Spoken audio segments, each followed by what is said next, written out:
Hech qachon laminat sotib olgandan keyin uyga olib kelib sразу o'rnatavermang. Aks holda qattiq afsuslanasiz. Laminatni uyga olib kelgandan keyin ushbu 3 ta eng muhim jihatiga e'tibor bering. Birinchidan, laminat olib kelingandan keyin 48 soat mobaynida xonada saqlanishi kerak.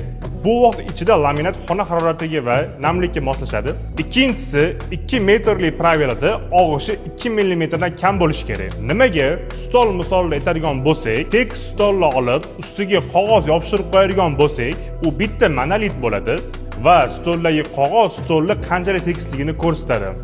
Agar stolda tosh yoki chuqurcha bo'ladigan bo'lsa, qog'oz hammasini o'zini yuzida ko'rsatadi. Laminat ham xuddi shunaqa.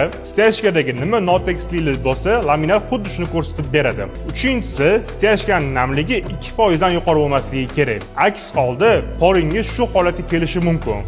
Agar shu talablar bajarilgan bo'lsa, bemalol laminatni toza va sifatli holda o'rnatishingiz mumkin.